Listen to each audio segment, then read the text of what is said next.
What's good, friends list, episode 107 of the Gamecast coming at you. Valve has finally pulled the curtain back on its newest device called the Steam Deck, a portable gaming PC with all the bells and whistles found on a traditional gaming rig or laptop.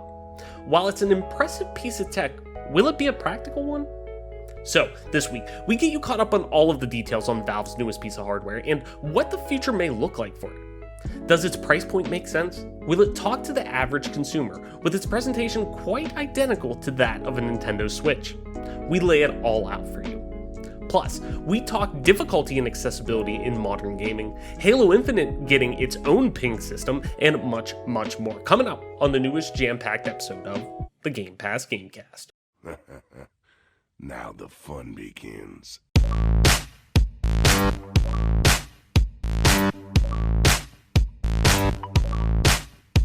Richard. Stop! You violated the law.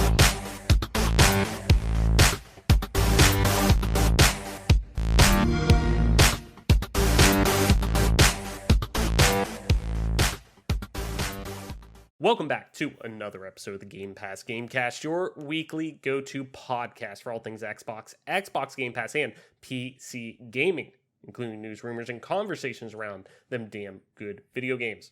You can catch new episodes of the show when they drop each and every Friday morning on YouTube, Apple Podcasts, Google Podcasts, Spotify, SoundCloud, and all other major podcast services. So be sure to subscribe to us, rate us, review us, all that jazz wherever you get a podcast at, and follow us on Twitter at GPGC Podcast. Stay up to date with everything regarding the show, video games alike, and our dope giveaways.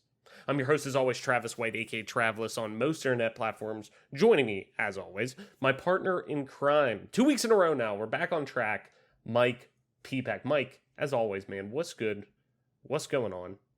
And most importantly, what have you been playing? Because it's, it's a fucking video game show. What have you been playing, my man? Fucking video game show. Not much. Not much is that great, my man. But because I've been spending a lot of time on Valley Girl, the old Valorant. So you know what they say out in Hollywood about them Valley Girls. They don't have much good to say about them. But I've been enjoying the game. It's been a lot of fun. The new agents they've been releasing, although I believe that they're still a little strapped for maps, excuse me. The new agents have been adding some different layers of strategy into the game that have been enjoyable. It's just been something I've been kind of cutting my teeth on. I can only play Halo 3 for so long, and then Right, of course. I'll move on to this for a little bit, and then I'll always go back. It's the old crack pipe that keeps on giving. Well, naturally. I mean, you're a man of many crack pipes at this point. Between Halo 3, oh Jesus Christ, between Halo 3, CS:GO, now a little bit of Valorant. That was the FBI tapping into your computer. They heard crack pipe. They were like, "Where?" The war on drugs. Look, there it is again. But no, I mean, I'm a man who wears few hats, but I wear few hats a lot. So yeah, it's like you only have a couple of hats, but they're like big ass top hats, like literally like Doug Dimmadome hats. Yeah, exactly. Or the Abe Lincoln style, like you got the big ass tall one going on. So literally, no, I know what you mean. You're a man of, I don't want to say few tricks, but the tricks are real good. So yeah, I mean, I'd prefer to just play a few games and be really good at them. They're just my style, right? Yeah. There's games that I enjoy, but most of the time I'm going to go back to a competitive shooter that basically if I'm better than you, I'm going to win. That's right. Well, that's the way I like it. Naturally, of course. And I am better than you. Right. Oh, well, I mean. Alpha Chad style Valorant talking. That's great. But yeah, that's how you've always been with it, and that doesn't shock me. Nothing will change. It is what it is. But on my end, it's kind of been update on I need to get like a graphic that pops up, even though we don't do video. I'll just still have it pop up on the YouTube version or edit in some kind of like some update noise on my Bethesda playthrough as we inch closer towards Starfield each and every week. I finished Oblivion. Got at least for the base game of it, I got all 1,000 achievements. So on my newer profile. So there we go. It's all done. I will go back. How does it feel? Good. Welcome to the club, by the way. Right. First and foremost, I want to welcome you with open arms to the club because I feel like there's not a whole lot of it. I feel like there is a good bit of us out there, but a vast majority of the players aren't a part of that club. So No. I mean, Adam Marsh not a part of that club. Yeah. So how does it feel? It's good. It's good to have it, but it's almost like a false crown anymore because now there is. I mean, I shouldn't say now. It's been that way for fucking like well over a decade now. That there is it's now a 1250, gamer score. So now I have to go back, do Shivering Isles, get all that. But So you're not part of the club. I'm not yet. part of the club, but the base game I have all 1,000 achievements in it. So it feels good, But now and naturally I did start up a new Fallout 3 playthrough, so now I gotta start into that. But that's a little more convoluted to getting all the achievements, or like even if you're on PlayStation, you're doing trophies. And like I was doing with Fallout 4, I was going for the platinum trophy on that actually last year as one of those like, before the next gen starts, I want to get one random like full achievement or platinum. And I don't know why I chose to do Fallout 4 on PS4, but I was like, you know what? I want to do that. And Fallout games are, because there's so many choices involving, and not that Elder Scrolls isn't that way, but Elder Scrolls to me seems much more open in terms of the story. It's not as consequential. And I think Fallout, at least with Fallout 3 and Fallout New Vegas and Fallout 4, there still was consequence, but it wasn't as deep, I think, of consequences. But Elder Scrolls to me, it wasn't as consequential. Your picks weren't as solidified as I feel like they are in Fallout. So, or choices, I should say.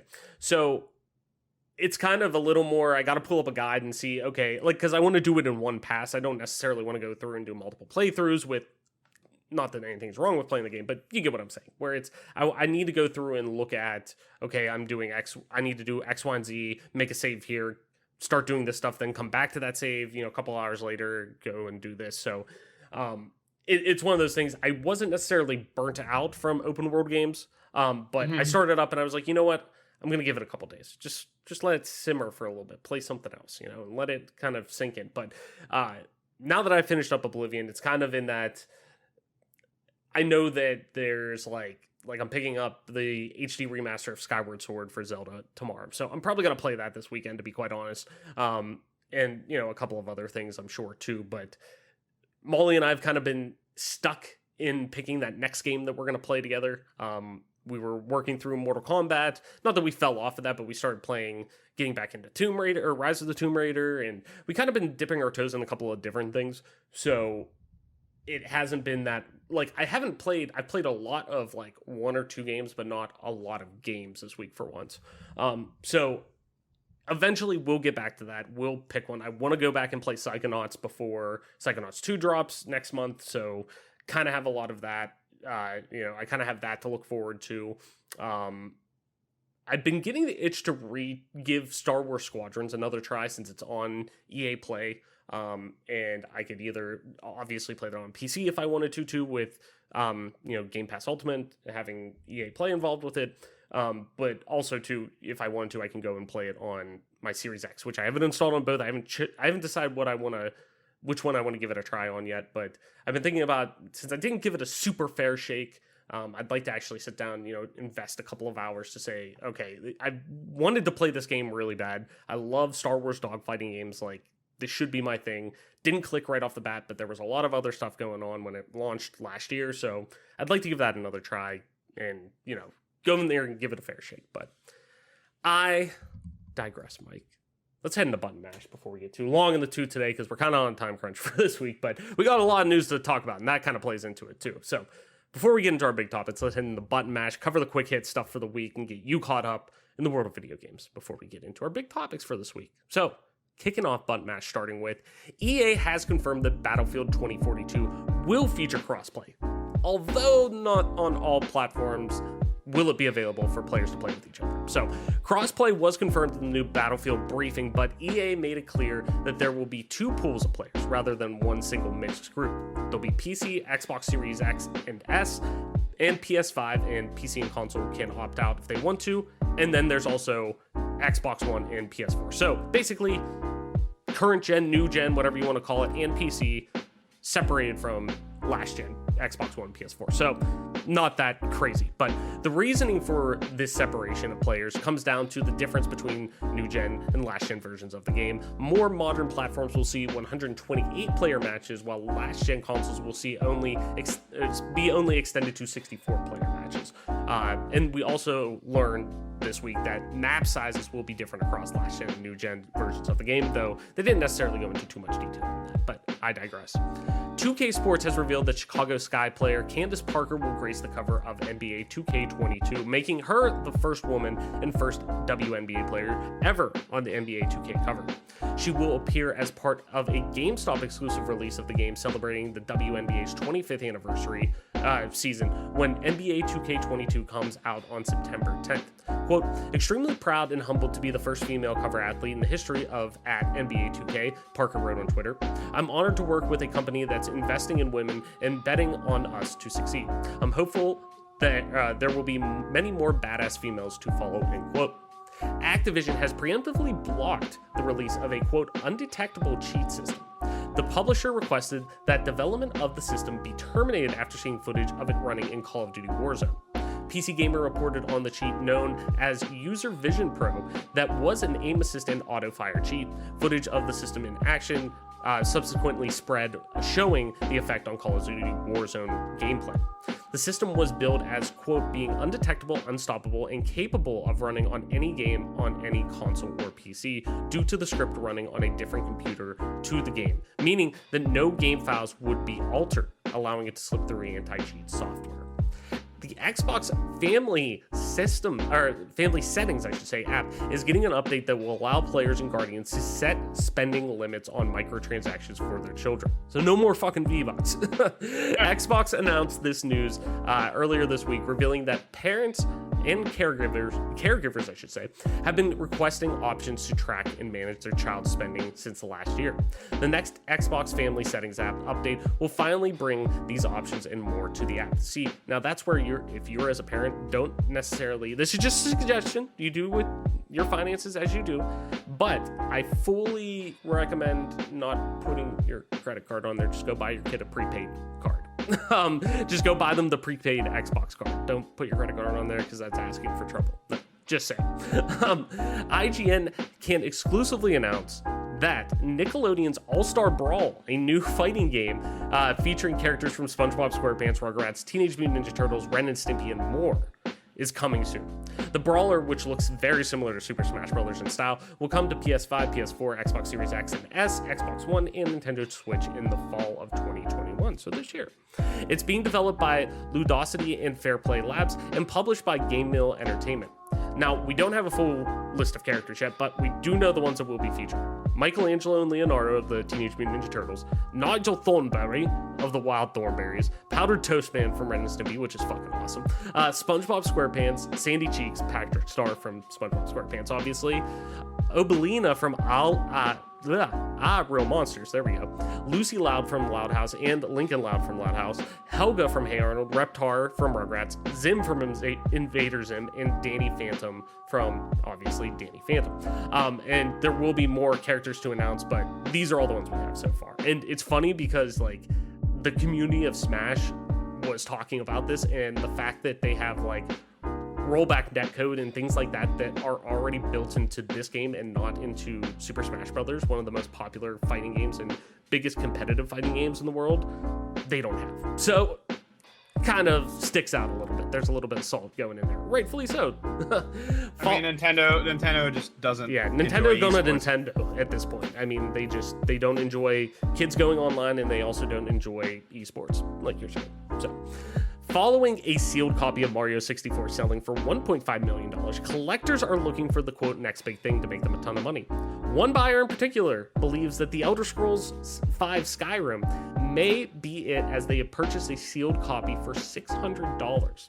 As spotted by Axios, the copy of Skyrim sold on Heritage auctions on the same day as the Mario 64 one, and is the first time the popular auction site is selling a sealed copy. So $600, you got a sealed copy of Skyrim laying around, get it graded and whatnot, you may make $600 on it.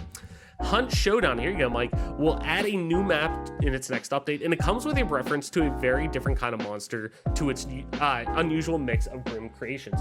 Shrek. As pointed out by as pointed out by Jack Biggs, the new DeSale map, which is in the live test servers right now before release later in the summer, includes a very familiar swamp house in the far southwest region. Not only does the house look almost identical to Shrek's house, but it includes an outhouse that will undoubtedly become home to 1,000 Smash Mouth soundtrack meme videos very soon. So yes, Shrek's house coming in the new map on Hunt Showdown. So we'll definitely have to jump back in and check that out. The Los Angeles Lakers' LeBron James will officially join Fortnite as a playable athlete on July 14th. So it's out now. Go and check it out. With 2 separate outfits, one of which is inspired by his Toon Squad jersey from Space Jam: A New Legacy. Both of LeBron's outfits will come complete with his upcoming signature shoe, the LeBron 19, and each one will represent a different part of the NBA basketball star. And last but not least, of course, we got to end it on a positive note, even though we're turning in a news article, or I should say a blip in the news, I believe last week or the week before, of River, the dog who inspired Fallout 4's dog meat, passing away, unfortunately, due to old age, but unfortunately passing away a few weeks ago. Following last month's death of River, the dog who inspired Fallout 4's dog meat companion, Xbox and Bethesda Studios have announced the companies are donating $10,000 to the Montgomery County Humane Society. So, ending on a good note, at least with Button Mash. But after saying all of that, Mike, anything you want to run back before we head into our big topics for this week? I'm kind of hyped for the Nintendo Fighter. I mean, Nickelodeon Fighter, you mean? Yeah. I'm sorry, Nickelodeon. Yes, I'm really hyped for that actually because I think it's a really good idea. I've always kind of been wondering like when that was going to come out, and obviously we've gotten our answer. And it's just interesting to see the fighters they're choosing. It's cool to see like the net code that they're working on and everything. Mm-hmm. All that stuff's super interesting. And outside of that, I do kind of want to give Call of Duty a little bit of a kudos at Blizzard for them trying to get ahead of that cheat. They, Call of Duty's had a very tough situation with Warzone with all the cheating that goes on and everything. Mm-hmm. And I would just want to give them a little bit of a kudos and and give them a little bit of a shout out for getting ahead of that cheat and trying to stay ahead of that, rather than letting it just run rampant in their game like they have with other cheats. Oh yeah, for sure. I mean, that's when you hear of cheating anymore, it's usually associated with Call of Duty. Like that is the one massive online multiplayer game that we end up seeing, in my opinion, that is, no, granted, because it's one of the most popular franchises and games in the world, that you see it become so rampant with cheaters, especially now that it's free to play. Anybody can get in there. More people are interested in it. Like, there's a lot of reasons why I think we see that, but it's just one of those things that I always associated when I hear cheating in online shooters. It's usually Call of Duty. But it's good that it's funny too, because this isn't the first time that we necessarily heard Activision kind of jumping on this pretty quick. Granted, this one's obviously a little bit more, a little bit more intense to kind of get, because it's a pretty heavy cheat. But we've heard, them taking super quick action to not only, ban people who have racist names and things like that, but also too, with their anti-cheat system. And granted, this one going through a different computer, so it doesn't alter your, game files or anything like that. That's a little different, but still, like, we've heard of them going through and doing pretty heavy, scrapes of the game to try to weed out as many cheaters as possible. So it's good, especially with a player base that big. Of course, there's going to be stuff that falls through the cracks, but for the most part, them moderating all of that and cleaning that up should be applauded. I mean, because we haven't seen it heavily before to that degree. I mean, especially when you were talking about Call of Duty. I think this is kind of a new age with how serious they're taking, I don't want to say casual experiences, but, obviously they're pro circuit, they take very serious, but like things like this, the average consumer who's jumping in and doing this, and, they're making sure they have the best experience possible, and that should be applauded. But I digress. Mike, let's head into our big topics for this week. And we got some big ones, and naturally last minute, we were going to record yesterday. I had some stuff come up that we had to bump it to today. And rightfully so. blessing. Yeah, it was a blessing in disguise. Naturally, it seems like anytime we do that, it's usually either we do record early and we miss the next day, or we record like earlier in the day on Thursday. We were able to make it work, like I work from home or something like that. We record on Thursday earlier in the day, and big news launches later that day, and we miss it. So for once, though, it worked out in our favor. We were able to bump the show for some unforeseen circumstances, and it worked out in our favor because we got some big news from Valve today, from one and only Gaben, that Valve announces the Steam Deck handheld, starting at $400. That's right, Steam and Valve, they're getting into the handheld video game ecosystem, whatever you want to call it. They're getting into that sect of gaming where they originally dipped their toe into, and still support it, obviously, but not in a peripheral way necessarily anymore, with the Steam controller and Steam Link, the boxed version of Steam Link, the standalone. Now it's just an app on your smart TV, which is really nice for my smart TV. It has it right there. I'm able to pull it up, and it's great to do it that way. But they've kind of dipped their toe into that before, but now they're going full hardware, and it's really interesting. So Tyler Wyatt has the write-up over at PC Gamer, as always, link in the description. So let's kind of dig into it and kind of set the stage here. The rumors were true. Valve will start shipping a new handheld gaming device called Steam Deck in December of 2021. According to Valve, the device is an AMD, quote, powerhouse, which can run, quote, the latest AAA games. The chunky black rectangle includes a 7-inch 128 by 800 touchscreen, trackpads like the Steam controller, and gyroscopic controls. On the software side, Steam Deck runs a new version of SteamOS, the Linux-based operating system. Valve hoped to make a living room staple back when Steam machines were briefly a thing. That doesn't mean that the Steam Deck will be limited to Linux games, though. Valve says that its Proton compatibility software has been, quote, vastly improved and works with anti-cheat systems. You'll be able to play Windows games that don't have official Linux support, put simply. You can also tinker with the Steam Deck. It isn't a lockbox, so you can do whatever on it for the most part, and even use it as a regular PC by plugging it into a monitor and peripherals. Quote, browse the web, watch streaming video, do your normal productivity stuff, install some other game stores, whatever, says Valve. An optional USB-C dock will provide DisplayPort and HDMI output, an Ethernet adapter, and 3 USB inputs. Here are the specs of the handheld itself via Valve. The CPU features AMD Zen 2 processing, 4 cores, 8 threads, 2.4 to 3.5 gigahertz. GPU is an 8 R&D, 2 CUs that go from 1.0 to 1.6 gigahertz, which is up to 1.6 teraflops.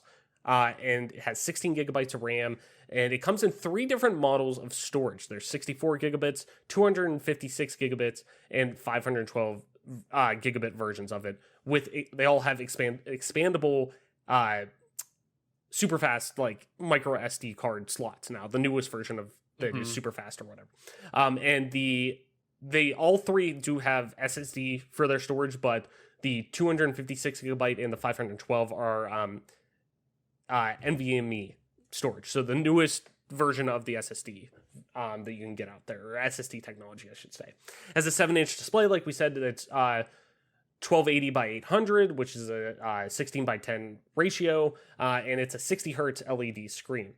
You got 3.5 stereo jack, dual mics, multi-channel USB-C, Bluetooth outputs, controls. Like I said, you have 2 analog sticks with full-sized analog sticks, not like the Switch where they're a little bit smaller. You got 2 full-sized one with capacitive touch, a D-pad, face buttons, analog triggers, bumpers, assignable grip views, a view menu. You also have 2 trackpads. There's 2 of them, and Valve says that they have 55% better latency compared to the Steam controller, which is huge.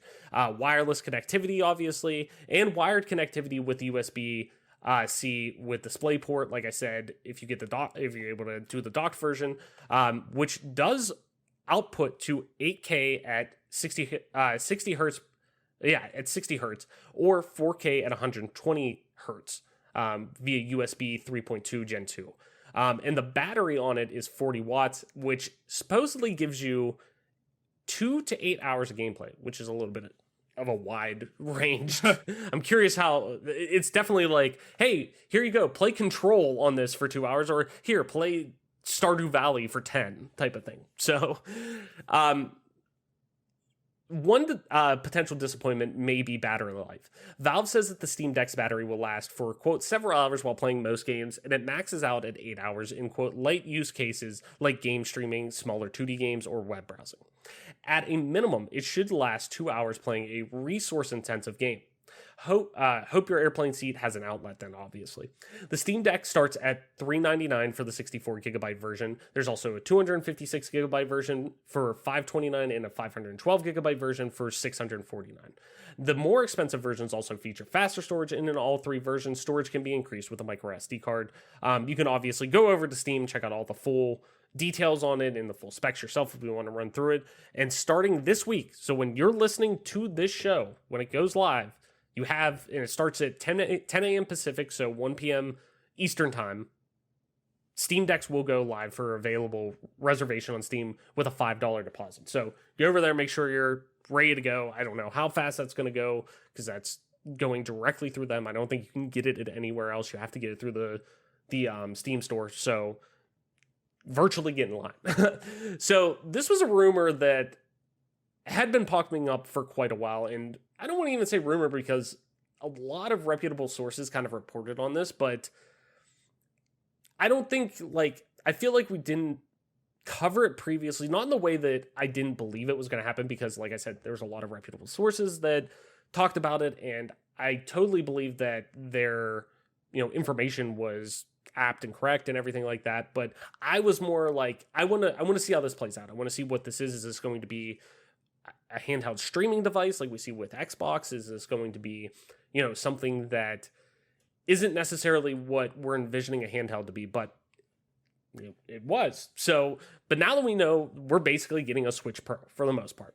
So there's a lot to break down with this bad boy, Mike, and specifically from a practicality standpoint. So I guess, what are your, after this broke earlier this afternoon, what are your overall thoughts of this? Does this make sense from a broader average consumer perspective? Especially, we're talking about this audience that the Switch normally talks to, the Joe Blow, gamer that, or somebody who is a lapsed gamer, or somebody, the casual gamer who doesn't buy a ton of games a year, but has now kind of gravitated towards the Switch because it is versatile.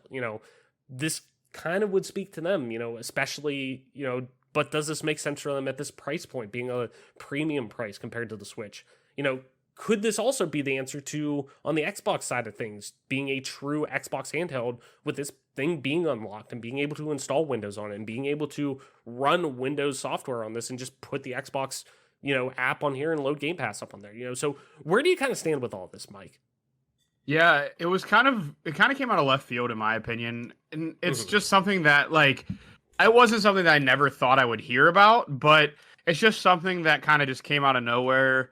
I certainly wasn't expecting it. It's not untold because Valve has tried to go to different avenues to generate revenue, obviously, which is cool. To me, it's like I'd rather Valve be making games, but I can't hate this effort from them. They kind of saw the type of product that Nintendo put out, and they kind of, in my opinion, decided, how can we make this that much better? What can we do to this product or this idea and capitalize on it and make it better so that it's potentially more successful, but at least more usable in everyday life, I guess you could say. Because, with Nintendo Switch, you get an experience that a game like Breath of the Wild, you might have some issues running through the grass, or the frame rate issues are there, or when you want to play Super Smash Brothers against people online, it's very hard and it's very laggy, and that goes the same for pretty much every game on there. So there's a lot of things about the Nintendo Switch that are terrific.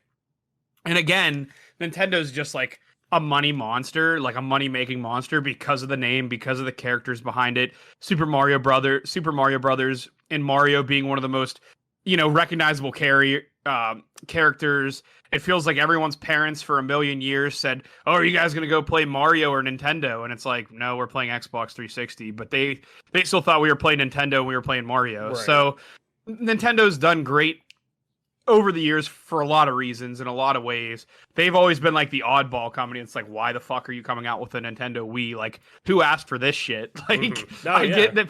I get that. Like, it has been said that like we wish these sports games were more realistic, but like, come on, get real. Like a wand that you wave around. Right. But nevertheless, Nintendo's always done a very good job, I feel like, at making these products or these niche systems that some people might not enjoy, but you know, I feel like the Nintendo Switch did relatively well for itself. I feel like a lot of people enjoyed it a lot. And I know you and Adam are two people who, you know, just love your Switches, and for good reason. And, you know, another person that comes to mind is like Matt Mahalko, always had every single portable gaming system for whatever reason. Just always had the Game Boy Advances, always had, you know, the PSP or the Vita. He just always had those things. And me, I never really got into the portable gaming sphere, but with the Steam with the Steam portable game system that they're coming out with here, it's definitely interesting because you're going to be able to play Windows games on it. And I already read in one of my group chats like, oh, well, you know, if maybe this is an alternative to a LAN computer, maybe you can just show up to a LAN with this if you were going to get the performance out of it. Clearly, we don't think you're going to get at least 144 hertz out of it for any shooter game. But, you know, a game that kind of comes to mind that would probably be fun on the go, and I think it is on the Switch. You can correct me if I'm wrong, Travis, but like a game like Dead by Daylight would work perfectly on something like this. Yeah. Another game like, you know, Company of Heroes, the game that we've played, like you would be able to play it, maybe not even on the go, but a little bit more portable and be able to hook it to your TV, or any of those games that are just, you know, maybe you don't necessarily need the best performance out of your system. It's more about the experience. Other games that come to mind that you might not be able to play on the Switch, but having them portable would be terrific. You know, Wolf Among Us, games like that, that are super interesting, great story-driven games, but they're kind of hard to digest when you're sitting. They're not necessarily hard to digest when you're sitting in front of a computer for all intents and purposes, but it's just, it could be better enjoyed like when you want to play with Molly, like you being able to hook it up into your room or into your bedroom or whatever you guys want to do. And that's awesome that's going to be a capability. As far as the question as, is this going to kind of take the place of, maybe not take the place of, but help the Xbox out because you're going to be able to play Windows games? I do think that this provides a reliable alternative to the xCloud services that some people are saying is great, and other people are having mixed reviews on it, and it's solely based on internet speed. Maybe this is going to be a way that you can kind of get around needing xCloud for everything if that's an experience that you want. Being able to rely on this because you're going to have Windows on it and you're going to be able to play Game Pass Ultimate games on it, it just seems like a really good idea to me because, again, something that people might not realize or might not even know is like, if a sports game that's not available on Steam is available through a Game Pass Ultimate, you might be able to play that. If there's crossplay like NBA 2K or any of those games, that's something that's relatively interesting to me in the possibility of that, of being able to play that. You know, it does seem like, to me, being a Valve fanboy, when it comes to straight up games, it's a little disheartening. It's not disheartening. It's just a little bit frustrating because we want new Valve experiences, because there are things that Valve does that no other game developer can provide us. And it's really sad that it seems like we're not getting new games, but it is what it is. This is what Gabe wants to work on. And, you know, you kind of have to respect it because he's such a titan in the industry. I'm not going to go out there and slander Gabe's name because he's lazy and wants to sit on all the money he's making. And, you know, he straight up stole Dota from Warcraft and is just cashing in on it. And I'm not bitter about it at all. No way, no how am I bitter about it. You know, I'm just going to say Gabe's lazy as shit and just capitalizing off of other people. And it is what it is. Hey, I mean, you're not wrong in what he did. I mean, they not bitter, by the way. No. But I agree with you on the fact of it is one of those things, how many people were asking for this. And I'm not one of those people who are, I usually don't say that when it comes to experiences, whether we're talking movies, games, whatever. Like when people came out and said like, oh, why do we need a Joker movie? Why do we need that? And it went out and won Academy Awards.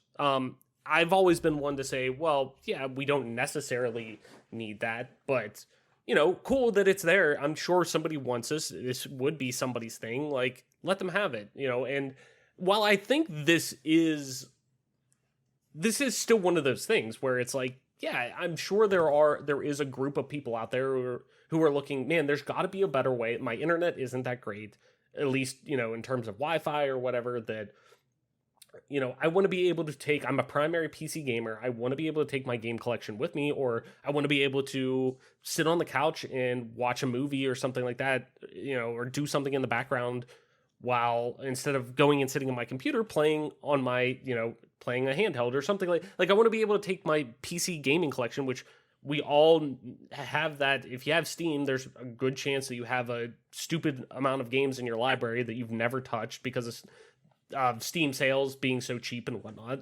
But like I think now I just crossed over what am I at now? I have 253 games that I have, and I am on Steam, and I've probably played 60 of them, maybe a little bit more. But point being that there's so many there that like, I would love to take all those games with me and, play them on the go or do something like that, this does give me the option. It does give somebody the option. I mean, with PC gaming becoming more and more of a household thing now because of the rise in gaming and, Twitch streaming and all this stuff, like PC gaming is making a push again, and more people want to play more games on PC and have that experience, but then they're stuck with shit. I can only get this experience in one way. Well, at least you could take that with you now, because from what my understanding, from what I've looked at, basically the output from a pure power standpoint is going to get you in the realm of the base Xbox One and PS4, which is good. I mean, that's not bad, because it's outputting at 720, which is totally good enough for native resolution on a 7-inch display. That's fine. That's totally fine. That, to me, that makes a lot of sense that, okay, you're getting a system that is more powerful than the Switch, which the Switch realistically right now is comparable to probably, PS3, Xbox generation in terms of being a handheld. When you dock it, you get a little bit of a power bump. You could do 1080 and things like that, but Nintendo is always good at designing games around their hardware specifically, that they get a lot out of them. But point being, though, from a third-party machine that you want to have, like, this does check a lot of boxes for people. The price, though, is where you kind of get iffy. And you're starting at $399, where, granted, the Switch OLED that's coming out later this year is going to be $350. So you're looking at a $50 increase. But that's baseline. And that's where I think Valve, and there's going to be a full interview that comes out later this month with that IGN had their IGN first coverage on it, where they had the exclusive on this and everything like that. And Ryan McCaffrey, host of Podcast Unlocked over there, the Xbox, he is Mr. Xbox over there, as you guys I'm sure know, but he was able to go and get a full interview with Gabe to get his thoughts on all of this, about the release of the Steam Deck and everything like that. And they released a small snippet of it, and Gabe was saying, well, we were reluctant on price, it pained us, and I'm sure I'm putting words in it, but paraphrasing, like, they weren't necessarily thrilled about doing the price at $400, but and I'm saying that from hey, we're probably losing money on this, because most console manufacturers do lose money, at least off the bat, when they're initially launching their consoles. You hope that software sales carry you. But point being, though, they were like, we're losing money at $400, but we wanted to get it as low as possible. $400 just for an entry fee, when you could get, now granted, it's a full PC for the most part that you're getting, that's handheld. You could dock it, you could put it up to a monitor. you're getting basically, this is basically a, pre-built PC that you're getting that is portable as well. So the price isn't ridiculous, but you're only getting 64 gigabytes of storage, which you can expand with a, micro SD and stuff like that. We'll see. We'll see how that looks and how viable that 64 model is. But at least I personally would think if you're looking at a handheld and you're looking at, hey, I want to load games up on this, I'm going to be downloading these games right onto this device. I need, and granted, storage is expandable, but you want built-in storage to be half decent. Like at minimum, I would think the 256, but even then, it's like I would probably I would do the 500, but then you're looking at what was it? $650 for the 512 gigabyte. So that's a lot to ask for. Now, granted, you get like a carrying case and all this stuff with it. Cool. You still got to buy the dock because they're releasing a separate dock on top of this that isn't included. You could do a regular USB-C dock to it. That's totally fine. But if you want to play, a docked version of this on your TV or your monitor or whatever, you have to have a dock. And they're selling, when they eventually release their own dock, they're selling that separately. So it's like, the cost does add up. And that's, to me, a casual consumer who you're releasing this that is clearly looking like, well, if we're quite honest, it clearly looks like a Game Gear, but it's rivaling, it's supposed to be, at least when you look at it, oh, this is it's supposed to resemble the Switch, or it's supposed to offer what the Switch does, only a much broader experience than the Switch. And I get that, and I like that, and that's great. But the people who want the Switch are going to get the Switch. And the people who want that experience are going to say, oh, well, that's $300 or $350 or whatever. I'm sure most people at this point, if you don't have a Switch, I'm going to tell everyone to just get the OLED model because that's the newest one and it's $50 more. Yeah, but you get a better screen and all this stuff. Like, just get that one. It's $350 compared to $300 isn't that big of a jump. You're already spending $300. So, but point being, though, they're going to see that and see, okay, well, it's at least $100 more, but I get more storage with the Switch. I get Nintendo games on top of that, too. And a lot of those games that are on there, granted, a lot of people wouldn't necessarily know the graphical differences or things like that, but a lot of those games that I'm seeing that are on there, I can get on my Switch. They're doing third-party games. I can get the Outer Worlds on there. I can get Mortal Kombat on there. I can get Control. There's a cloud version of that. They don't understand, I'm sure, the difference between cloud or whatever, but it's technically on there. I can get that. I can get Stardew Valley. I can get all these things that like Steam is known for the most part. I can get that on my Switch. But I'm like you. More importantly, when we're talking about personally, now this is dope. And like, if AMC continues to, hopefully do its thing and money ain't a thing, then yeah, I would splurge and get one of these. It'd be fucking sick.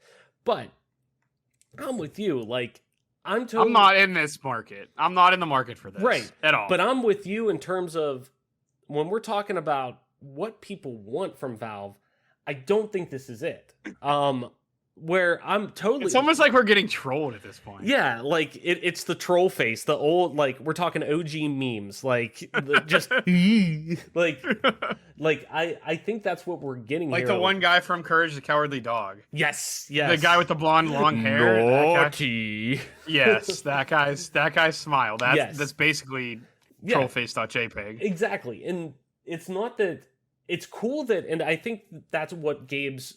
I hope this pushes for them to do more software, and by software I mean games. Like, I'm hoping this hardware, because it seems like Gabe is now kind of, hey, what's the next thing? Like, I think he wants to push technology a little bit, and I think that's his version of that is, okay, well, what we want to do, or what my ideas for software doesn't fit the mold right now for what we have. Let's work on designing hardware. We're Valve. We have unlimited money because of Steam.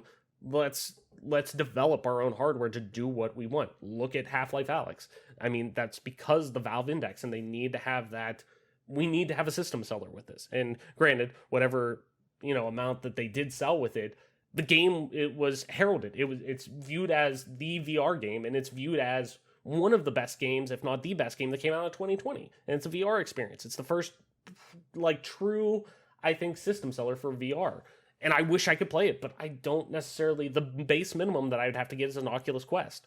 And do I want to go and spend $400 on that or whatever it is? I would get the $400 one because it has, internal memory and stuff like that. And I don't think it's very expandable. But point being, like, but also, like, you get motion sickness with it, right? So you're gonna spend $400 and be able to play Half-Life Alyx for 15 minutes, right? I would love to. I would love to just fucking sit down and play that game on my computer. Like, I would love to just sit down and play a regular version. I love Half-Life. I would love to sit down and play that. I love Valve games. I love Portal. I haven't played a lot of TF2, but I love Counter-Strike, obviously. I put hundreds of hours into Counter-Strike over the years. Like, I love what Valve does, and I love Valve's games, and I love Valve's writing. I love Left 4 Dead. I love these experiences they have, and people want those experiences from them, and they have the bandwidth to do that. It just shocks me that they don't do it, and I think that's specifically because Gabe's like, hey, he seems like he was ready to. It seems like he personally is past software, and he's more hardware focused. I want to push this medium, interactive entertainment, as far as it can go, and I want to start doing new things with that. And I mean, we'll definitely one day get a Half-Life 3. I know people are like, oh, it's a meme, it's a meme, it's a meme. We got Half-Life Alyx, and it sold for what it was. It sold like crazy, and it reviewed ridiculously well. And Valve just knows that they can pull that card anytime they want. Anytime they want, they can go to Sony show or Microsoft show or whoever's show at E3 and just walk out, or do it on their own, obviously. But point being, they know they have that card that they can just go pull out and throw a 3 up on the stage, and people are going to shit their pants. Like, that's how it is. And it'll eventually happen. But I don't know if it'll happen. It might be like the Star Wars thing, where with how, George Lucas was pretty much done. Like, hey, I'm done doing making new Star Wars movies or new experiences in terms of theatrical movies, and Disney bought him out, and Disney was like, we'll make Star Wars movies, we'll hire the right people to make Star Wars content, and however you feel about that. But point being that it might be one of those things that when Gabe finally calls it a day, like, maybe that's the successor is going to step in, and they're going to say, okay, let's make some games, like, because they have the bandwidth to do it. It just, I'm excited for this Steam Deck. I think the tech on it's cool. As somebody who is a techie, who loves new hardware and loves to see now, who has gotten, back into PC gaming heavily over the past, 5-6 years, because I can fucking afford it now. That, like, I love testing out new hardware. I love doing benchmarks. I love that stuff. I love seeing the, upgrading my hardware and seeing those performance boosts and mixing and matching and seeing what works well. Like, I want that, and I'm ready to see that, and I'm ready for new experiences like that. But it's not first on my list with this. Like, it just, I'm with you with, it's like, people are ready for more Valve software. Like, that doesn't, you could have, and I know they have people working on software. I know they do, and we keep hearing about, I believe it's called Citadel. It's a rumored Valve game that's coming out next. Like imagine like Back for Blood comes out, does crazy numbers, like does great, because it's gonna. And then like a week later, Valve's like, oh yeah, L4D3, come get it. It's just gonna be like, you bitches, right? And that's what I mean, where it's like, that doesn't make sense. Like, people have been asking that. Okay, well, why don't you just do that? Like, just do it. Yeah, I know it's not as simple as that sometimes, but to be honest, sometimes it is, where this is clearly, they know they don't need to do games to make a ton of money, and now, Gabe is stuck on, hey, I want to, it's, from what it seems like, I don't want to put words in his mouth, but he's stuck on, I want to push tech, I want to push hardware, I want to create that next experience from a hardware standpoint, and then we'll make software for that. But I'm ready for another Portal. I'm ready for the next fucking Half-Life. I'm ready for whatever the next Counter-Strike is. I mean, I'm cool with playing CSGO for however long it needs to be, but at the same time, I want new experiences. You guys fucking kick ass at making games and designing worlds. Like, do it. Like, CSGO sucked when it first came out. For a long time, it was just a really shit game, and I remember how divided the fan base was between, like, with 1.6 to then Source, and people being like, no, fuck Source, and then being 1.6 to CSGO, and people being like, No. Fuck this harder. Like, this is worse. How did that happen? No, we went forward. We don't want to go back. Literally. But yeah, so I'm excited to see what this does and how this is received. Like, as we get closer to December when this thing launches, I would love to get hands on with it. I'd love to try it out. I'd love to talk about it more.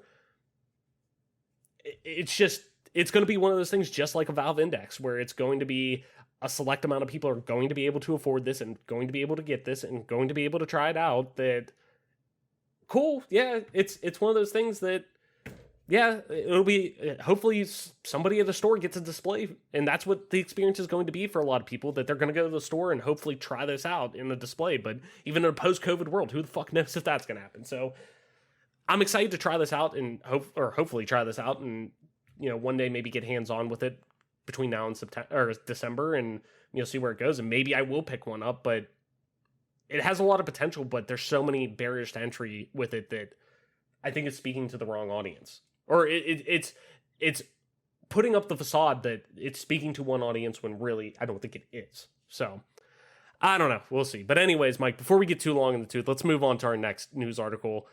And we're talking about a kind of interesting topic that seems to always come up every, 6 to 12 months or so: difficulty in games. And some people have an issue with difficulty in games and accessibility and things like that. And me personally, I don't know, but let's get into it.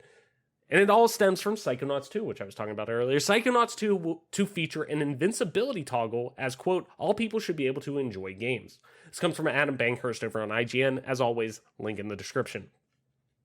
Double Fine has revealed that Psychonauts 2 will feature an invincibility toggle, as it believes that, quote, all people should be able to enjoy games. Double Fine shared this bit of news on Twitter in response to Xbox's Twitter, saying that, quote, beating a game on the lowest difficulty is still beating the game. Quote, if you beat Psychonauts 2 with the invincibility toggle on, you still beat P2, Double Fine wrote. All people should be able to enjoy games, all ages, all possible needs. It's an ongoing and important process for our industry, and a challenge we need to meet head on. End of the day, we want you to have fun, to laugh, to experience a story that affects you on whatever terms you want, end quote.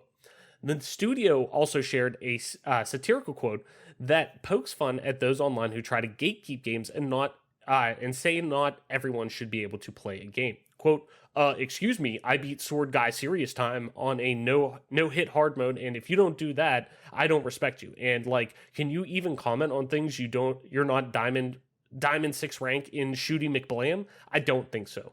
The quote reads, in response to the fake quote, and to emphasize the point, Double Fine added, quote, cool bud, you're so cool.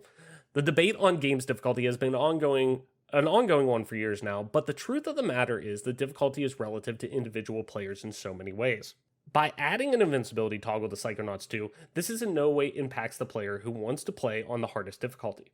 It only allows more players to enjoy the game that just may become their next favorite of all time. Psychonauts 2 and its invincibility toggle will be released on August 25th, 2021 on Xbox Series X and S, Xbox One, PS4, and PS5 via backwards compatibility. Oh, and it will also be available on Game Pass on day one. So this has been a pretty raging, I should say, topic for years now regarding difficulty in relation to accessibility in gaming and different things like that. As it gets into more people's homes, though, it's going to continue to just be this raging topic. It's just going to be, as more people become gamers, it's going to keep being a thing, this conversation, because more people are obviously coming into gaming. Now, there's something to say between, artistic and creative vision when designing games. I look at Cuphead, Soulsborne games, things like that are built they're built, hey, this is how this game is, and it's designed this way to be inherently difficult. It's designed to be challenging. But at the same time, does that pull of difficulty really matter at all in 2021? Just because we want to, hey, design this game difficult, and because it's for this certain player base, does it warrant having that in 2021 when you could have more people play it by just throwing on, hey, here's a normal difficulty and here's an easy difficulty? I personally, I'm like you, I like some challenging experiences with various games, but at the same time, there are games that I love to go back to, that I just want to revisit the narrative for, like Uncharted games or The Last of Us, or, you know, even Oblivion. Like going through Oblivion this time, I turned that sucker on lower difficulty. I want to go through and just do all the quests and enjoy my playthrough again, like, and get all the achievements. Like, maybe I don't want to play it necessarily for 80 hours now. Maybe I want to play it for 40, you know, like, that's just how it is sometimes. And, you know, I want to immerse myself in that game, and some of the aspects of that game can be frustrating at times because of it being an older game and things like that. I don't want to deal with that sometimes. So to me, though, you know, neither of those two sides are worse than the other. Like, I think both can coexist, in my opinion, and, you know, throw in accessibility needs and, you know, some people needing to because of, you know, cognitive disabilities or physical disabilities or anything like that. Like, I think that opens up this to be a potential no-brainer, in my opinion. So what do you kind of think of this, Mike? Like, what's your stance on it? What's your stance on, I guess, gaming in general with difficulty and accessibility and all that? I mean, obviously, we want to make games as accessible as possible, but I guess the conversation around difficulty in general, like, where do you kind of stand with it? I'm in the camp of I want people to experience games their way, because what I prefer is certainly, and I found this out maybe when I was a little bit younger, I was a little bit more ignorant to this fact, but the older I get, the more I read all kinds of outlets, not even just Reddit, but all kinds of outlets about certain games that I personally loved. It's abundantly clear to me that everyone kind of experiences, or at least enjoys their experiences differently, and certainly differently for me. And in that sense, as far as difficulty is concerned, it doesn't really bother me. If you want to play a game through on super duper easy, because that's the way you want to play it, then by all means do it. I'm not a big fan of forcing game developers to alter their product to appease your needs. If you're someone who doesn't enjoy difficult games or doesn't enjoy certain experiences, then just don't play those games. Like, I don't want to be that guy. But in a world where pretty much seemingly every single game that's ever supposed to come out recently has been delayed for a lot of reasons, mostly COVID related recently, but just in general, games are very difficult to make. I've never tried to make a game, but from everything I read, everything I hear, documentaries I watch, games and coding in general is like super difficult. So if you're someone who wants these games to be super easy or wants a different experience than everyone else, if a game developer can put that into their game and it's easy for them to include, then by all means that's up to the game developer. But I don't want to dumb down a game or make game developers do things that maybe not necessarily they don't want to do, but like is very difficult for them to do.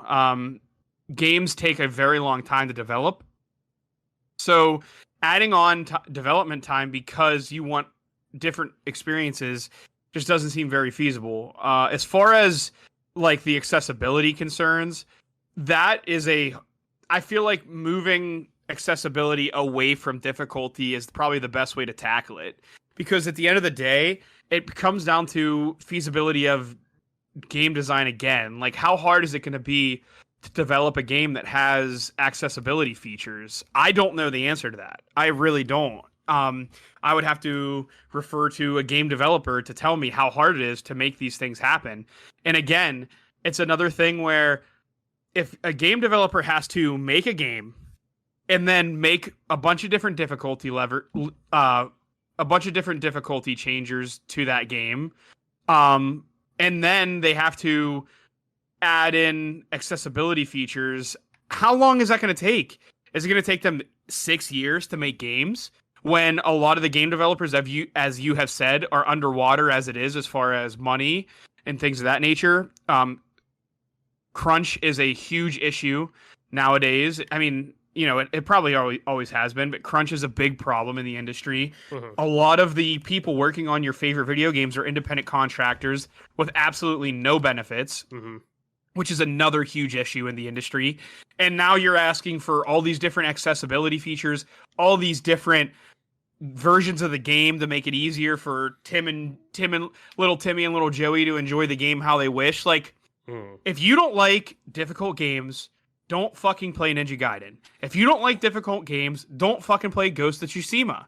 Just don't play it. And if you want an accessibility edition of those games, maybe it's time that these game developers, even if it's going to ruin or they think it's going to ruin the experience, go with like the Resident Evil has recently done or other games have done, and open up and give options for modders to get your source code so they can change it. Maybe a modder can do it for free, do it as their side project, because a lot of these game development studios, a lot of tech companies, they want to see a portfolio of what you've done. What better way to walk up to a game development company and then be like, okay, so how do we know you can develop a game? Look at this mod I made for this game that made accessibility an option. Well, now you might be the head of accessibility at a studio, or at least a part of it. Like, yeah. Oh, and that's not a stretch. I mean, with as many as prevalent as this conversation is, like, this is going to, like, more studios are starting to get either consultants or whatever with they have to with the game's accessibility. gonna have to be, it's going to have to be coded differently, period. It just is, right, 100%. And it's becoming more and more prevalent to have, you know, coordinator of accessibility or whatever you want to call it, like a accessibility consultant on your team to make sure. I mean, Steve Saylor, he goes by the Blind Gamer. You can find him on YouTube and everything like that. He's worked with, you know, Naughty Dog to when The Last of Us Part 2 was coming out, and consulted with them to say he's technically legally blind, and he's, you know, worked with them to say, hey, these are some of the things that, you know, those who are blind, or just in general within the accessibility community. Steve Spawn's another one who comes to mind from Pittsburgh, even too, who's huge in the community with able gamers. I'm sorry, able gamers, to work with making games more accessible and things like that.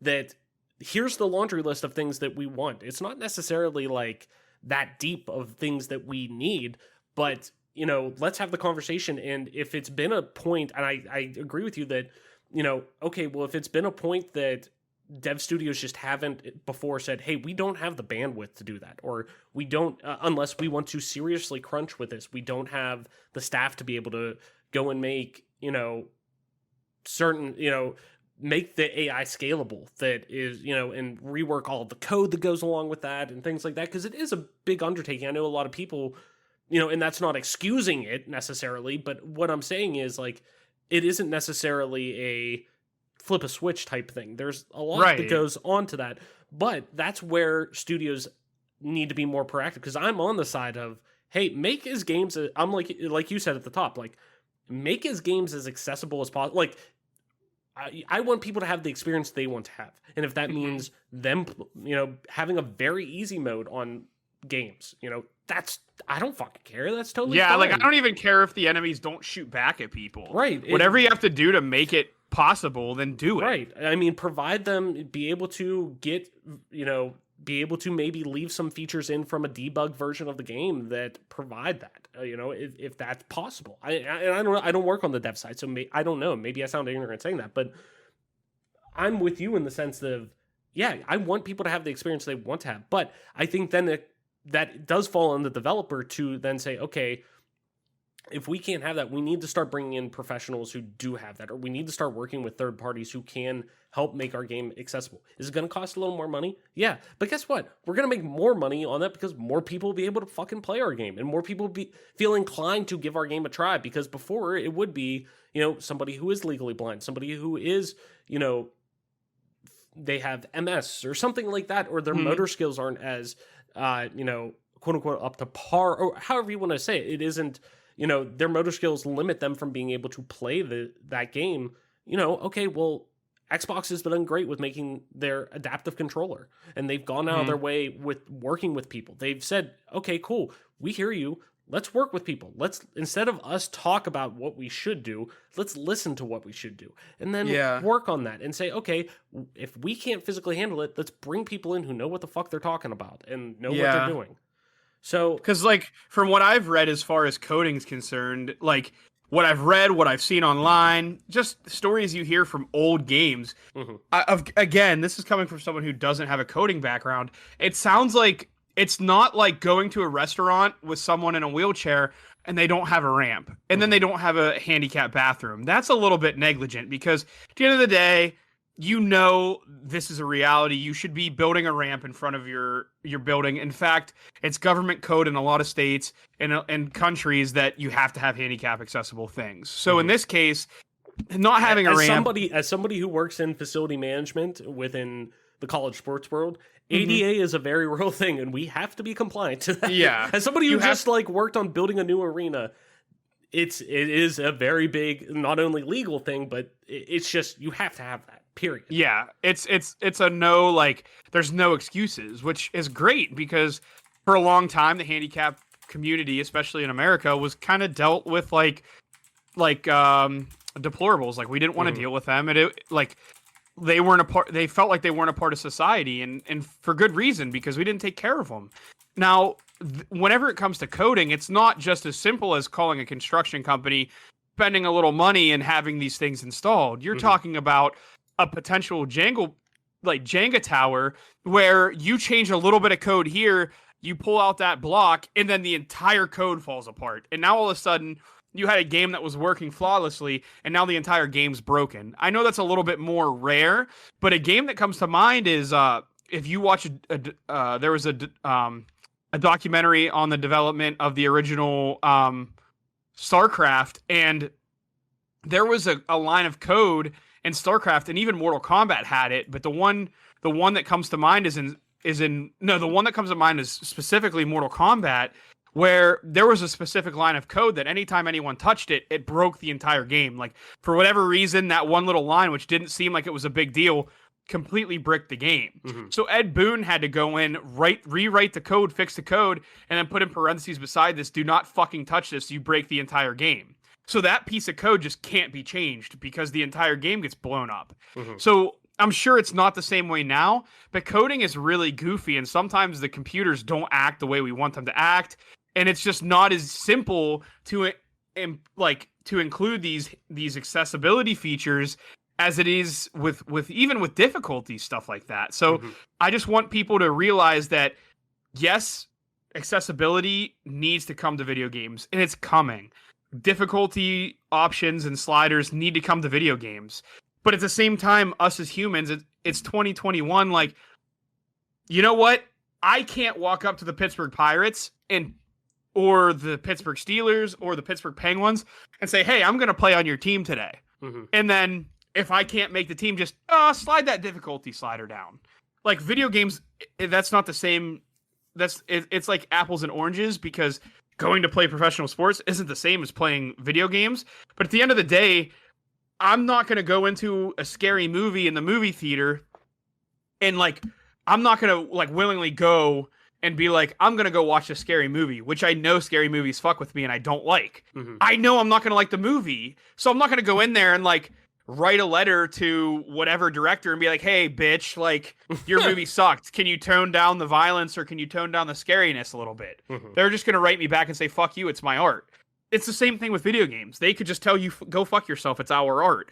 But I do applaud the video game industry because they are coming a long way in terms of accessibility and difficulty. But I just want society and the gaming community to realize, there's just going to be games that aren't for you. There's games out there, and this has been the way it has been since day one. You know, NES, I grew up in a different generation, and I'm not trying to be a boomer to the Zoomers. I'm not trying to invoke this all-knowing, I'm older than you, I know better. But go back and play some fucking NES games. Those games were hard as fuck, and they didn't give a shit.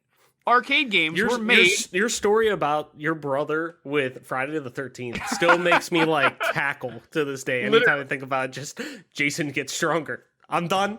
He's like, "Oh, fuck this, I'm out," and just walks home.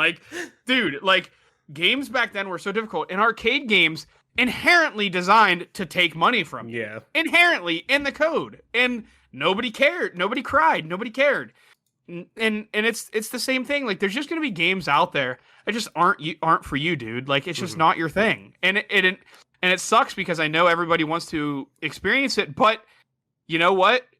You might have a favorite streamer, or if you're someone who might not be able to get through Ghost of Tsushima because it's just something that you're not good at personally. Hey man, there's probably someone out there on Twitch that might be your cup of tea that you might want to enjoy to watch, because there's some games that I've watched plays of, and yeah, it sucks for the developer because I didn't buy the game because I saw a let's play and was like, that's probably good enough for me, and that does suck for the developer. But there's those things exist out there on YouTube and Twitch. Like, you can probably get the same experience, if not maybe better, because you might like the streamer's personality a lot. You might get a better experience out of watching someone play it than wanting to pull your own hair out. That might not be your thing, and I understand. But it's a big ball of wax. But the first thing I would like the gaming community to do, and I know I have no right to ask it from the gaming community because we're a small podcast. It is what it is. I'm a dumb hick. I'm an idiot. Blah blah blah. Whatever you want to say about me. We just have to remove lumping together accessibility and difficulty. That's not it, Chief. Like, you're not that guy. Trust me, you're not that guy. Like, just separate those two things because they're so different. And I know it's like easier. Some people might think it's easier to be like, oh, if a game's easier, it's more accessible. That's not it at all, because you can make the game easy as shit, but the controls and everything could still be very difficult and convoluted and very hard to work. Like, we got to separate those two things first before we can start moving forward. And we are moving forward as a community, and everyone's moving forward as far as developers, but it's still a relatively new idea to be like, let's make this game where someone who might not have use of their hands can play it and things of that nature. It's very hard, and people are working on it.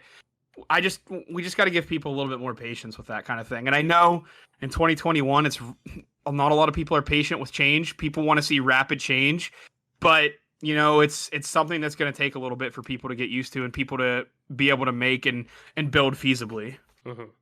Yeah, I mean, I'm kind of I see both sides to it, where I don't inherently disagree with what you're saying, because like I agree that there are experiences, like I do believe in creative and artistic vision of a game. Like with Soulsborne, it's just, as much as I will be hot and cold on them, sometimes they aren't my thing. Like sometimes that style of game just isn't, no matter how bad I want it to be. But when it comes to, and I do agree, there is, I think, a little more of a line in accessibility and difficulty than people may want to give. But my thing is, if you're into a game and you're into a vision of the game and you're into the style of the game and you're enjoying so much of a game, but it's inherently difficult, if it's possible to put in a difficulty slider or something like that, if it is, like we've been talking about, if it is, great, do it. And I would love to see that. But I do agree that, hey, it's more than just a switch that needs to happen with it. There needs to be the time that's put into that with crunch and whatnot that plays into it, and you have to work with people who know accessibility. But at the same time too, when we're talking about accessibility issues from a physical standpoint, a cognitive standpoint, things like that, a vision standpoint, like we need to, I think it goes more than just difficulty. It gets into more actual design aspects of the game from a, visual standpoint and, cognitive approach standpoint, things like that, where there might need to be more things done than just a difficulty slider. And that's where I want to see more things done to a game, that more controller, more control inputs, more, ways that you can, like if someone has one hand, how are you going to work around the fact that this game has been designed for someone who has two? Right. Or they're paralyzed from the neck down. I mean, like, there are controllers that people can use with their mouths and stuff like that. Like, I want to see more implementation of that in more ways than that I get. I don't disagree with anybody who's going up and saying, hey, I want a difficulty slider in every game. I agree with you. And I want that to happen because you want that to happen. And maybe that isn't my thing necessarily, but at times it is. So, like, I want it to happen like you want it to happen, but there's more to it than I think just, hey, flip a switch. And I think it needs to be because there needs to be more conversation around it. And if that is more, hey, let's do X, Y, and Z to bring people in to make sure that is a part of our game. If that's what needs to be done, that's what needs to be done. And I think that's the more important conversation around that, because I want that to be done. That I want studios to say, don't look at the bottom line of, oh, well, it's going to cost us more money to bring more people in to handle accessibility and work with people that way. Well, you're going to make more money on that because it's going to be more accessible to more people. So, like, you got to spend money to make money, and that's capitalism. But you know what? Fuck it. If that's what needs to get done, that's what needs to get done, because I want that to happen. But I don't disagree at the same time of, like, it's okay for some video games to be just designed difficult because that's what the experience you want. Like your horror movie comparison, like I don't disagree with that. Like it's just art at the end of in my opinion. In my humble opinion, it's art. I mean, that's and why if someone wants to draw a big dick and it get put into a museum because it's just a big dick, and whenever you ask them what did that mean to you, it just means like fuck you. I don't have to explain it to you. Big donkey. Maybe I just wanted to draw a big doinker. I don't know what I don't. Maybe I wanted a doinker in here. Literally. You know, like, that's okay. So, like, I don't disagree with that standpoint, because that's a lot of people play Soulsborne games because they're challenging. Like, that's okay. Miyazaki designs those games specifically with that in mind, because they're challenging. Like, it's okay to have that too. Both sides, I don't want to be middleman, but, like, it's okay to have both in this situation. I want to push for more accessibility options and more games to have, you know, difficulty sliders and whatnot. I think they should be in all games personally, but at the same time, it's okay for people to like difficult things too, you know? So I don't know. We can go on forever about that, but Mike, let's head into our last news article real quick just to go over, because it's not too in detail, but I'd like to get your opinion on this from a competitive standpoint. But devs talk new, quote, mark system, aka a ping system, and Halo 2 inspired weapon rack in Halo Infinite. This comes from Eddie Marcock over on GameSpot, as always, link in the description. More details about Halo Infinite's multiplayer have emerged.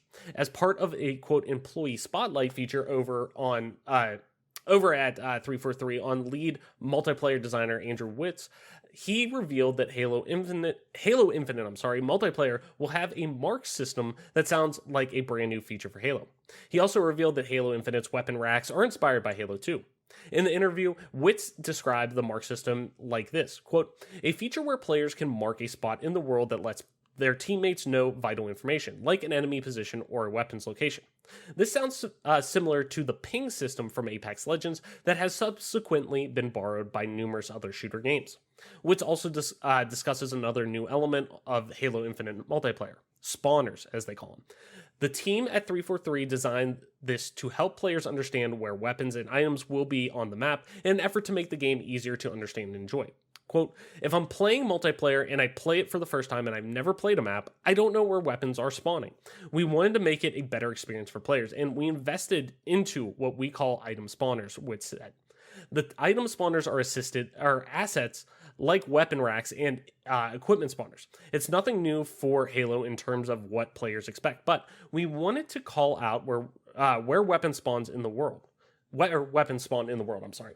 The weapons on Halo Infinite's map will spawn on weapon racks inspired by Halo 2. We put those weapon racks on the walls because we wanted to develop a visual language around scavenging in the game so players can make split-second decisions around where to find a weapon, Witz said. Map knowledge is still an important skill to maintain, but we wanted to find a way to ease the burden of developing that knowledge by creating assets that pop off the environments enough that you can make quick decisions on what item you want to get for the fight next. So, I would be lying if I told you I wouldn't expect a ping system to be implemented in almost every AAA shooter to come out from now. So I'm hard-pressed to say implementation is necessarily surprising. But, Mike, is it the right move for as unique of a shooter that Halo is, I should say? There's almost, Halo's like, it's almost like playing a Valve game. It's almost like playing an Elder Scrolls game, like a Bethesda game. Like, there's a uniqueness to this no other shooter's necessarily touched, whether good, bad, and different, whatever you want to say. But Halo is a uniquely different shooter from its presentation and really mechanics for the most part. But does it fit in there? In BRs, it makes sense because there are different grades of weapons of the same weapon randomly spawning around the map compared to Halo, where items are purposely spawned in certain places for certain different maps and certain different game types and subsets of game types. So does that fit? And really also, what's your thoughts on the spawners in general? For me, I'm guilty of losing track of weapon spawns on maps and timers and things like that. So to a more casual friendly player like myself, I'm definitely having it welcome. But I want to hear your, competitive mindset and experiences, taking that. What do you think of both of these? Yeah, I think both of the additions are made to make the game easier, which for some people that might be good. From a competitive standpoint, again, we are having this conversation, which feels like deja vu with Halo 5, which was released like 55 years ago. It feels like it was like 5 years, but whatever. Where competitive integrity is in question, and these two features. I mean, the pinging system a lot less so. The pinging system seems like a good point, and it seems like something you can probably turn off. Like, if I can go in to a forge or make changes to a game type to turn stuff like this off, it doesn't really. I don't care. Like, if I want to go in and play socials with you and Adam and Kyle and people who don't really play or don't know the maps, it makes it more fun for everyone involved. There's less of like a beating up on noobs aspect if everyone knows where weapons are and everything. And that kind of makes sense from like a social standpoint. But to me, like, the pinging system doesn't really affect competitive play all that much to me. In fact, it'll probably be nice in matchmaking because rather than me getting on my microphone and raging at people because they're morons, I won't even have to put my mic on. I can ping stuff if I really want to. But I do think that feature will probably be removed in the competitive playlist. The weapon spawning on the wall with alerts, like with callouts and everything, that's something that I think will probably make it into competitive play because 343 has a really hard time with understanding that it's okay to have two different experiences. Even though Call of Duty does it pretty damn well, it is okay that the competitive game is a lot different than the normal game that everyone kind of digests. It's okay to have differences. At the end of the day, the core game is still Halo, but the gameplay itself can be different. And 343 has a really hard time with understanding that. The sandbox person is still Quinn Del Idioto, so it's really that's Quinn Del Hoyo, but he's an idiot, so we just make a play on his name. It's concerning. There's not a whole lot that's been announced about Halo Infinite that has made me super hopeful. In fact, everything they release and everything they talk about makes it worse for me. But again, I'm still going into it with a little bit of cynical optimism because at the end of the day, there's only one Halo, and I'm really hoping that they do a really good job with it. But again, from a competitive standpoint, it's all pretty counterproductive to what Halo actually is supposed to be. But times change, things change, and maybe it's just old age and me being a grumpy old man talking, but I'm just hoping that at the end of the day, these are customizable things, but based on prior experience with Halo 5, I'm not too sure if that'll be the case. But we'll wait to see what happens with it at the end of for sure. Like, I won't know for sure until I actually see the game. But I'm just glad they're making it more accessible for casual fans because it'll be more fun for everyone who's casual to just pick up the game and play it and know where stuff's spawning rather than only people who've been playing the game for a long time or continuously picking up the sniper rifle. And you find yourself saying like, man, I can never find the sniper rifle. How the hell does this guy always have it? Well, I know when it's coming up and I know where it is, where everyone will know where it is. So that makes sense from a casual standpoint. Yeah. And that's where I'm looking at it. And my thing is, I hope that this is an indication of where I agree that this game should have bandwidth in terms of both having a casual scene and a competitive scene where both should be able to. And I think that's why Halo 3 succeeded so much, because it was able to do both. It was able to provide a casual sandbox experience for the most part, or I'd like to call it sandbox experience. From, we're talking not literally like a sandbox game, but more so this sandbox experience from a social standpoint of anybody can jump in anywhere with a forge map doing whatever and just dick around all day. And that could just be they literally could just make an open, literally just anything, any kind of open map to just, you and your buddies can just jump in and shoot stuff and run around and do whatever. Or you could build racetracks or do whatever. Like, that's what made Halo so great with Halo 3, that you could instantly flip that and go into a hardcore competitive playlist or go into a very high-end esports scene. Like, I want this game to be able to have that. And I think these things definitely play into that. And it's good to have that. I would hope, if, like you're saying, from a competitive standpoint, I would imagine they're probably not going to have those or be able to turn those off. But from a casual standpoint, I think they're doing those to get as many people into this game as possible. And because they need it. Granted, Phil Spencer is on record saying this isn't going to be Halo's make or break. Like, we're still going to support Halo and this and that. I think a lot of long-term fans, and I think a lot of people now just in the general gaming who are in on gaming at this point, know that, like, Halo's always going to be a thing, but how big of a thing or how people look at Halo, this is probably, this could be it type of thing. So, I'm in the standpoint that I think this game is built with bandwidth in mind, and I think this bandwidth is important, and I think this bandwidth is needed for this game to succeed. And I think they know that too. I think at this point, I feel very confident in saying I think 343 knows our backs against the wall. Maybe not financially, but in terms of just being involved with, fan support and whatnot, our backs against the wall right now. So they need to make this game work. And I think this game I think they know that, and I think they're going to implement that in a way that they know they need to support both groups, and they need to do it in a way that one group isn't being supported too much and the other group isn't, and vice versa. So I feel confident this is going to be something that is beneficial to both sides, where it makes it more accepting to players, and also those players then learn the game and want to be interested in competitive and are able to move into competitive on their own terms. So, or in the terms of what is laid before them for a competitive scene or whatnot. And both of those can live in conjunction together. Yeah, because like just getting on the game to go into a random social game and just get fucking stained because you can't get any weapons, like nobody enjoys that. Yeah. So I definitely think this is going to be, I think this is a good thing, and I think it's going to work. I'm staying positive. I'm being positive. I think this is going to be a good thing for Halo. So, and I think it's going to, in the long run, make both happy. So, but hey, people can come back and yell at me. This is going to be on record. So, if it doesn't, so whatever. Mike, let's head into the tail end of our show.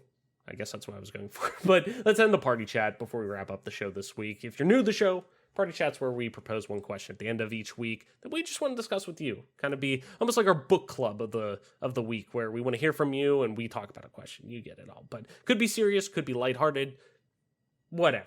And after answering ourselves, we kick it over to you to tweet your responses or email your responses over to us on Twitter at GPGC Podcast, or email at bonusaccessory@gmail.com. And we'll read some of your responses the following week. Last week's question was, outside of the Halo franchise, what is one title or franchise within the Xbox Game Studios family that you wish you can go back and experience for the first time again? And Havoc_top over on Twitter said Double Fine with an over-the-top shooter. I might have pulled that one from the wrong one, but oh well. Anyways, though, I'm sorry, Havoc. I pulled the wrong one, so next week I'll get you a better one. But if you write in, I'll make sure you get next week. That's me. I messed up the run of show, so that's on me. Fuck it. But thank you for writing in nonetheless. Fuck it, we'll do it live. Fuck it, we'll do it live. Anyways, though, this week's question, Mike, and next week we'll get it right. If and when possible, do you see Microsoft adding a third console system to its lineup this console generation? Or will we not see a mid-gen refresh like last gen? So what I'm basically inferring is, since we have a Series X and a Series S at launch, will we see that, equivalent of a PlayStation 4 Pro or an Xbox One X? Will we see that this generation, or do all these other, ways of playing, like cloud streaming and whatnot, do we think those are meant to carry this system all the way through in terms of keeping longevity for it? Or do you think we're going to see another, an Xbox Series XX or something like that? You get what I'm saying. Triple X. Triple No, X. I don't. Hardcore, baby. Hardcore Xbox, the real experience every teenager wants. No, I Mom, don't I'm think just so. cleaning. Oh, I'm just getting changed. I don't think we're gonna see a mid-gen reset because a refresh because I know that these consoles that came out are pretty top of the line, but I don't see there being like a huge increase in technology. Not that there was like a super huge increase, but there was a relatively big increase in technology from like between like the release of Xbox One and the Xbox One X. Mhm. I just don't see the same power spike happening.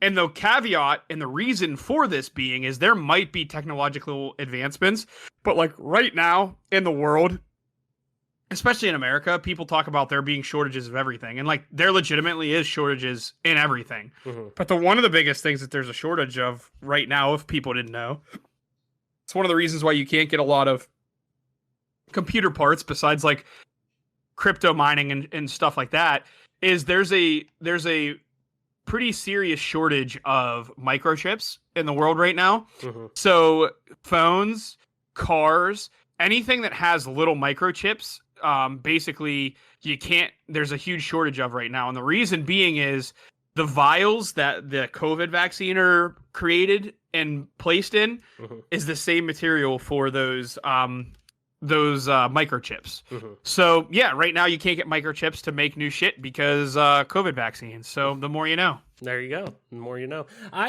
It's funny. I think I could see it going either way, and I'll just play devil's advocate. I think we do see one, but it's This guy. But it's This not. guy. It's not in the sense of because I think both of these consoles are scalable up to 8K. I know the PS5 is, and I think the Series X is. I don't quote me on that, but with how scalable both of these consoles are, just in general, I think that leads to longevity with them. But at the same time, too, I think we will see some kind of new system from Microsoft. It could be a beefy powerhouse, or it could be something that, replaces the Series S or something like that. Or it could be a streaming device, like a solo streaming device. I think we see something. I don't think this is the last Xbox system or what's viewed as a system, because I view our phones as systems now with cloud streaming and everything like that. So I don't think this is the end. I think we see something, whether it's a beefy console or not. I don't know. It might be a streaming stick or something, but I think something that is viewed as an Xbox system is coming. So, Mike, I think that's going to do it for our episode this week. Why don't you tell people where they can find you on the interwebs to talk about everything we talked about, whether it's Halo Infinite, like always, or whether it's the Steam Deck and what that's going to do, or difficulty in games, everything like that. Where can people find you on the interwebs? Talk about everything we talked about today. You can find me on Twitter at TOYSXLDIER. That's Toy Soldier, and the second O is an X. Or you can find me on Twitch at MP_Toy Soldier. Nice. And as always, I'm your host, Travis White, aka Travelus, on most internet platforms, including at Travelus_ on Twitter. That's TRAVLESS_. You can also find me streaming time to time on twitch.tv/Travelus_, same as Twitter. And if you want to play some video games with me, you can do so over on Xbox Live at just regular old Travelus. That's TRAVLESS, no underscore. And this, ladies and gentlemen, of course, has been your newest episode of the Game Pass Gamecast, your weekly go-to podcast for all things Xbox Game Pass, and PC gaming, including news, rumors, and conversation around them damn good video games. You can catch new episodes of the show when they drop each and every Friday morning on YouTube, Apple Podcasts, Google Podcasts, Spotify, SoundCloud, and all other major podcast services. So be sure to subscribe to us, rate us, review us, all that jazz I tell you every week, wherever you get a podcast at. And if we're not on there, let me know. We'll get on there. And follow us on Twitter at GPGC Podcast. Stay up to date with everything regarding the show, video games like and our dope giveaways. And Mike, that's going to do it for our episode this week. Thank you everyone so much for listening, sharing, and being a part of our growing community. Game ons. Still wash your hands. That'd be acceptable, socially acceptable. I mean, especially after taking a shit and whatnot. Even though COVID's starting to ramp down a little bit in terms of the pandemic end, it's still out there. But just fucking wash your hands after you take a shit and whatnot. Be courteous. Let's be a decent human. Be a decent human. And with that being said, also too, Black Lives Matter. And guess what? We will see you next week.